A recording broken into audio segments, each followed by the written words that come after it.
नमस्कार मित्रों, मैं आपका अपना संत विजेंद्र दास आपके सामने फिर हाजिर हूँ एक और जानकारी लेकर के। दोस्तों, आज हम बात करेंगे हमारे YouTube चैनल परिवार के माननीय सदस्य पुरुषोत्तम यादव जी ने प्रश्न किया था कि गुरुजी मैं 15-16 साल से थायराइड से पीड़ित हूँ और अंग्रेजी दवाई भी खा रहा हूँ, लेकिन जब भी दवाई छोड़ देता हूँ फिर प्रॉब्लम हो जाती है। तो दोस्तों, आज हम इस बात पर चर्चा करेंगे। तो चर्चा करने से पहले अनुरोध है कि जो लोग नए आए हैं, इस वीडियो को देख रहे हैं, वो वीडियो के नीचे का लाल बटन दबा के चैनल सब्सक्राइब कर लें। और जो लोग पहले से ही हैं, जो देख रहे हैं, उनके लिए बहुत बहुत धन्यवाद। और वीडियो अच्छा लगता है तो एक लाइक कर दें और एक प्यारा सा कमेंट कर दें, एक शेयर भी कर दें, ताकि वीडियो दूसरों तक पहुंच सके और वो लोग भी लाभ उठा सकें। तो आइए चलते हैं वीडियो की तरफ। दोस्तों, थायराइड को समझने की ज़रूरत है कि थायराइड है क्या। थायराइड कोई बीमारी तो नहीं है। थायराइड ग्लैंड हमारे गले में यहाँ पे होता है, ये दोनों तरफ में होता है, तितली के आकार का।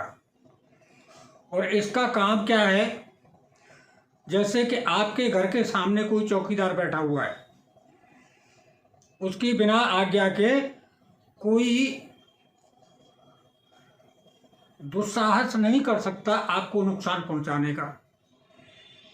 यही बिल्कुल ठीक यही काम हमारी थायराइड ग्रंथि करती है कि हम जो भी भोजन करते हैं, पहली बात तो यह है कि कोई भी गलत भोजन हमारे मुंह में जाता है तो ये तुरंत ही उल्टा कर देता है। दूसरी बात यह है कि ये जो हार्मोन बनता है, इससे हमारे खाने का रस यहीं से बनना शुरू हो जाता है। मतलब उस खाने को पचाने का सिस्टम यहीं से शुरू हो जाता है। अगर ये फेल हो गया तो कोई भी चीज़ अंदर जा सकती है, चाहे वो विषैली हो चाहे स्वास्थ्यवर्धक हो। तो जब विषैली चीज़ जाएगी वो तो नुकसान ही करेगी, स्वास्थ्यवर्धक भी जाएगी, वो भी अनबैलेंस हो जाएगी तो वो विषैली बन जाएगी, क्योंकि इसका काम है शरीर के हार्मोन्स को बैलेंस करना। तो इतनी सी बात एक मोटी सी है, ये हमें समझने योग्य बात है कि ये कोई बीमारी नहीं है। अब ये होती क्या है, दो तरह से होती है। एक में TSH बढ़ जाता है, एक में घट जाता है। एक में मोटापा बढ़ता है तो एक में आदमी सूखता है। एक में नींद नहीं आती है तो एक में नींद आती है। मतलब बिल्कुल विपरीत लक्षण होते हैं। तो ये एक मोटा मोटी समझने वाली बात है। वैज्ञानिक भाषा हर एक की समझ में नहीं आती। इस तरह से तो बिना पढ़ा लिखा भी आदमी समझ जाएगा। तो इतनी सी बात है। अब इसके लिए हम करें क्या? तो दोस्तों, जब थायराइड बढ़ता है तो हम डॉक्टरों के पास जाते हैं और डॉक्टरों का कहना होता है आप एक गोली रोज़ खाते रहिए, डेली आपको खानी है, गोली बंद नहीं करनी है, तो थायराइड आपका ठीक होगा।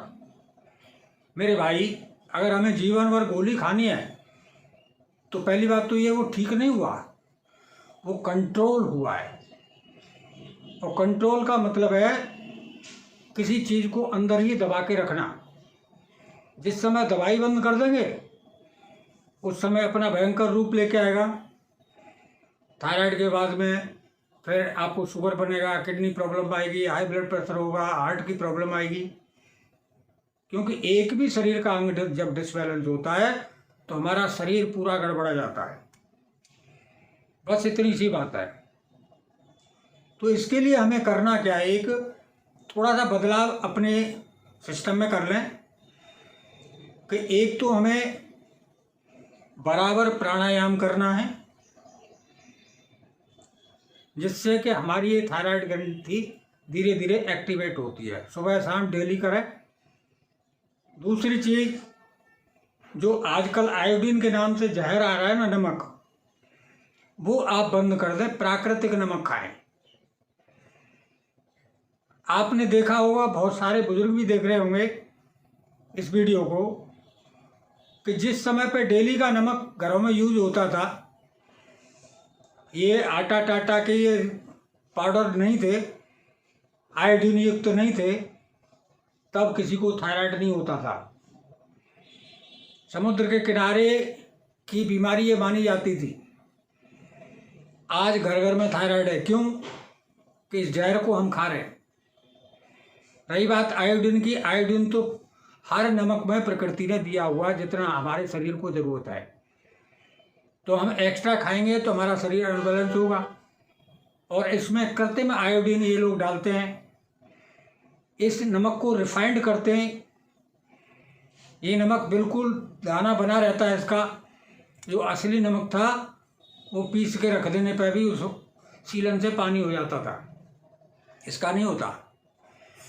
तो एक तो इसे छोड़ दें, रिफाइंड छोड़ दें, और कब्ज कारक चीज़ ना खाएं। ज़्यादा से ज़्यादा आप फल और सब्जियां खाएं।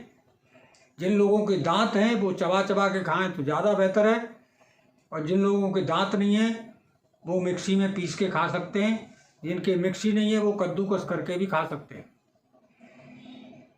तो कुछ समय में आप देखेंगे कि आपका थायराइड की गोली आपको छोड़नी पड़ेगी, आपकी मजबूरी हो जाएगी, लेकिन करके आपको ही देखना है। मैं ये नहीं कह रहा कि एकदम छोड़ दो, धीरे धीरे छोड़ो। जब आपको लगे कि अब कंट्रोल हो रहा है, हमारा थायराइड नीचे जा रहा है, तो छोड़ो। कम करते करते छोड़ो। छोड़ना आपको पड़ेगा, ये निश्चित है। बाकी अगर आप अपने आप अंदर बदलाव नहीं लाते हैं तो भाई दवाई खानी है, फिर और नई नई बीमारी शरीर में बनानी है, और शरीर का जीवन का नाश तो करना ही करना है, पैसे का भी करना है। वो आपकी अपनी बात है, आपका जीवन है, आपका शरीर है, आपका पैसा है। मेरा काम है आप लोगों को जागरूक करना। इसमें हरी पत्तीदार जितनी सब्जियां हों उन्हें कच्ची खाएं तो ज़्यादा बेहतर। उबले हुए अनाज का प्रयोग करें, बहुत अच्छा है। पका हुआ कम खाएं और कच्चा ज़्यादा खाएं। कहने का मतलब ये है, जो हमने प्रकृति ने हमको दिया है वैसा का वैसा 80-85% लें, बाकी पका हुआ खाएं, कोई दिक्कत नहीं। लेकिन बाज़ार की चीज़ें, रिफाइंड चीज़ें, ये सभी बंद कर दें, मैदा बंद कर दें, कब्ज कारक चीज़ें ना खाएं, पेट साफ होता रहना चाहिए। बस ये समझ लिए आपका थायराइड ठीक हो गया। आज के लिए बस इतना ही। आप सभी को मेरा प्यार भरा नमस्कार, और आगे मिलेंगे फिर किसी दूसरे मुद्दे पर। और आपके मन में भी कोई प्रश्न चल रहा है तो हमें कमेंट बॉक्स में लिख सकते हैं, जिसके ऊपर हम आपको वीडियो के माध्यम से जानकारी दे सकें। धन्यवाद।